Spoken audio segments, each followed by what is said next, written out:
ব্যবসা শুরু করা মানে কি লাখ লাখ টাকার ব্যাংক লোন, বড় ইনভেস্টর আর একটা ঝাঁ চকচকে অফিস?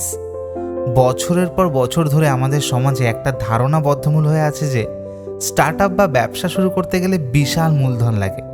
কিন্তু আধুনিক পৃথিবীর সত্যটা হলো, আজ প্রতিদিন হাজার হাজার মানুষ খুব সামান্য টাকা, বলতে গেলে $100 বা 8 থেকে 10,000 টাকা নিয়ে ব্যবসা শুরু করছে এবং সফল হচ্ছে। আজকের ভিডিওটি ক্রিস গিলবোয়ের লেখা দ্য $100 স্টার্টআপ বইটির ওপর ভিত্তি করে তৈরি। এটি আপনাকে শেখাবে কিভাবে আপনার নিজের কোনো সাধারণ স্কিল বা প্যাশনকে ব্যবহার করে খুব সামান্য খরচে একটা লাভজনক মাইক্রো বিজনেস তৈরি করা যায়। তাই ভিডিওটি একেবারে শেষ পর্যন্ত দেখুন, কারণ প্রতিটা টপিক এখানে ভীষণ গুরুত্বপূর্ণ। ক্রিস গিলবো তার এই বইটি লেখার জন্য বিশ্বের এমন 1,500 জন মানুষের সাক্ষাৎকার নিয়েছিলেন, যাদের অধিকাংশই $100 কম টাকায় ব্যবসা শুরু করে আজ মাসে $4,000 বা তার বেশি আয় করছেন। এই মানুষগুলোকে বেছে নেওয়ার পেছনে তার কিছু নির্দিষ্ট মাপকাঠি ছিল। এদের কারো কোনো বিশেষ MBA ডিগ্রি ছিল না, এদের কোনো বিশাল বিজনেস প্ল্যান ছিল না, এবং এরা ব্যবসা শুরু করার জন্য কোনো ব্যাংক লোন নেননি। এরা শুধু একটা সহজ নিয়ম অনুসরণ করেছিলেন: মানুষের কোন সমস্যার সমাধান করলে মানুষ টাকা দিতে রাজি হবে সেটা খুঁজে বের করা। আজকে আমরা এই বইয়ের সবচেয়ে গুরুত্বপূর্ণ কনসেপ্টগুলো আমাদের চারপাশের বাস্তব উদাহরণ দিয়ে বুঝব। কনসেপ্ট 1, প্যাশন এবং চাহিদার মিলনবিন্দু। বইয়ের প্রথম এবং সবচেয়ে শক্তিশালী কনসেপ্ট হলো কনভার্জেন্স বা মিলনবিন্দু। আমরা প্রায় শুনি, নিজের প্যাশনকে ফলো করো, সাফল্য আসবেই। কিন্তু বইয়ের লেখক বলছেন এটা একটা আংশিক সত্য। আপনার প্যাশন থাকলেই মানুষ আপনাকে টাকা দেবে না। মানুষ পকেট থেকে টাকা বের করে শুধু তখনই যখন আপনার প্যাশন অন্য কারো কোনো সমস্যার সমাধান করে। চলুন একটা বাস্তব উদাহরণ দিয়ে বুঝি। রানাঘাটের সৌভিক খুব ভালো রান্না করে, এটা তার প্যাশন। কিন্তু মানুষ কেন তাকে টাকা দেবে? সৌভিক খেয়াল করলো তার আশেপাশে এমন অনেক ব্যাচেলার বা চাকরিজীবী আছেন যারা রোজ বাইরের খাবার খেয়ে ক্লান্ত এবং বাড়ির মতো পরিষ্কার এবং স্বাস্থ্যকর খাবার খুঁজছেন। এটা হলো মানুষের চাহিদা। সৌভিক যখন তার ওই রান্নার প্যাশনটাকে কাজে লাগিয়ে একটা হোমমেড টিফিন সার্ভিস শুরু করলো, ঠিক সেটাই হলো তার প্যাশন এবং মানুষের চাহিদার পারফেক্ট মিলনবিন্দু। ব্যবসা মানে হলো অন্যের মুশকিল আসান করা। কনসেপ্ট 2, 1 পৃষ্ঠার বিজনেস প্ল্যান। দ্বিতীয় কনসেপ্টটি হলো বিজনেস প্ল্যান নিয়ে।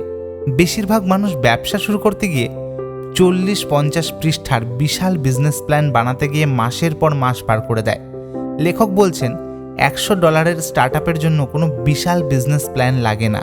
আপনার প্ল্যান হবে মাত্র 1 পৃষ্ঠার। আপনাকে শুধু 3টি খুব বেসিক প্রশ্নের উত্তর একটা কাগজে লিখতে হবে: কি বিক্রি করছেন, কাকে বিক্রি করছেন এবং কিভাবে টাকা পাবেন। উদাহরণটা দেখুন। কল্যাণীর রিনা ঠিক করলো সে একটা অনলাইন যোগব্যায়াম বা যোগা ক্লাস শুরু করবে।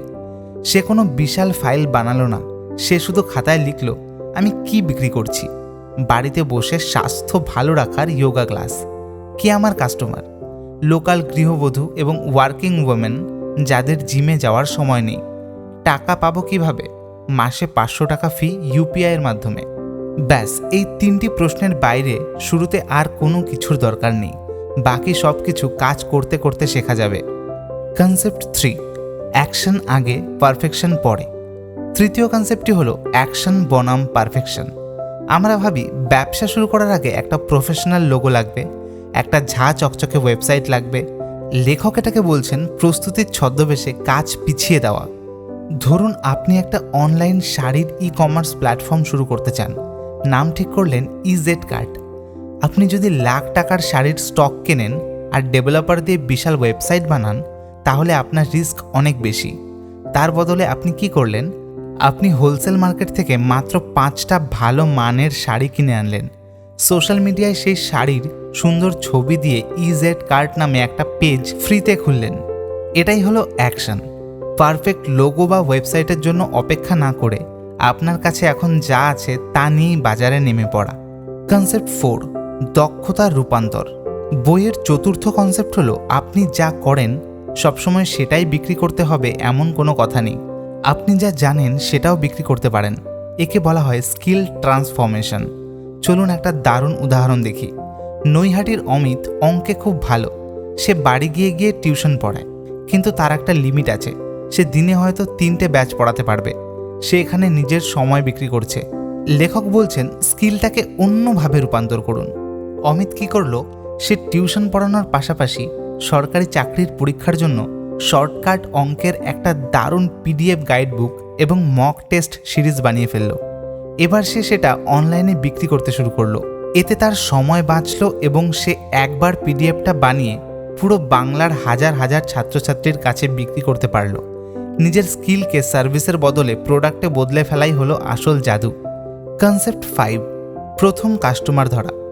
পঞ্চম কনসেপ্টটি হলো মার্কেটিং নিয়ে। মাইক্রো বিজনেস শুরু করার পর সবচেয়ে বড় ভুল হলো বড় কোম্পানির মতো মার্কেটিং করার চেষ্টা করা। আপনার কাছে গুগল বা ফেসবুকে হাজার হাজার টাকার অ্যাড চালানোর বাজেট নেই, তাহলে প্রথম কাস্টমার আসবে কোথা থেকে? চলুন একটা উদাহরণ দিয়ে দেখি। বগুলার স্নেহা বাড়িতে খুব ভালো আচার আর স্ন্যাক্স বানায়। সে কোনো ফেসবুক অ্যাড চালালো না, সে ছোট ছোট কৌটোয় ফ্রি স্যাম্পল বানিয়ে নিজের পাড়ার পরিচিতদের দিল। তারপর অ্যাপার্টমেন্টের লোকাল ফেসবুক গ্রুপ আর হোয়াটসঅ্যাপ গ্রুপে সুন্দর করে একটা মেসেজ দিল। তার প্রথম 10 জন কাস্টমার এলো সম্পূর্ণ ফ্রিতে, তার নিজের পরিচিত নেটওয়ার্ক থেকে। বড় অ্যাড ক্যাম্পেইনের চেয়ে মাউথ পাবলিসিটি বা মুখের কথা একটা $100 স্টার্টআপের জন্য সবচেয়ে শক্তিশালী মার্কেটিং টুল। কনসেপ্ট 6, মূল্যের ওপর ফোকাস। ষষ্ঠ কনসেপ্টটি হলো ভ্যালু বা মূল্য তৈরি করা। ছোট ব্যবসাগুলো বড় কর্পোরেট কোম্পানির মতো বিশাল ডিসকাউন্ট বা অফার দিয়ে টিকতে পারে না। আপনি যদি শুধু দাম কমানোর প্রতিযোগিতায় নামেন, তবে আপনার ব্যবসা দ্রুত বন্ধ হয়ে যাবে। ধরুন আপনার পাড়ায় একটা বুটিক বা কাপড়ের দোকান আছে। সে যদি অনলাইনে বড় ই-কমার্স সাইটের দামের সাথে পাল্লা দিতে যায়, সে টিকতে পারবে না। তার বদলে সে কি করলো? সে কাস্টমারকে প্রত্যাশার চেয়ে একটু বেশি কিছু দেওয়া শুরু করলো। শাড়ির সাথে খুব সুন্দর একটা ইকো ফ্রেন্ডলি প্যাকেজিং দিল, ভেতরে হাতে লেখা একটা থ্যাংক ইউ নোট দিল, আর লোকাল কাস্টমারদের ফ্রি হোম ডেলিভারি দিল। মানুষ শুধু প্রোডাক্ট কেনে না, তারা এক্সপিরিয়েন্স কেনে। কাস্টমারকে এই এক্সপিরিয়েন্স বা ভ্যালু দিতে পারলে তারা 100 টাকা বেশি দাম দিতেও পিছপা হয় না। চলুন দেখি রিয়া এই বইটা পড়ে কিভাবে নিজে একটা বিজনেস শুরু করলো। রিয়া কেক বানাতে খুব ভালোবাসে। প্রথম সপ্তাহে সে প্যাশনের সাথে চাহিদার মিলন বিন্দু খুঁজল। সে দেখল আজকাল অনেকেই জন্মদিনের জন্য কাস্টমাইজ থিম কেক বা স্বাস্থ্যকর এগলেস কেক খুঁজছে, যা পাড়ার সাধারণ মিষ্টির দোকানে পাওয়া যায় না। সে তার 1 পৃষ্ঠার বিজনেস প্ল্যান বানালো।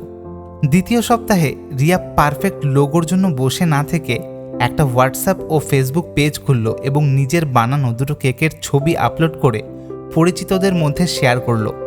তাহলে তার স্টার্টআপ খরচ হলো শুধুমাত্র কয়েকটা বেকিং ইনগ্রেডিয়েন্টস।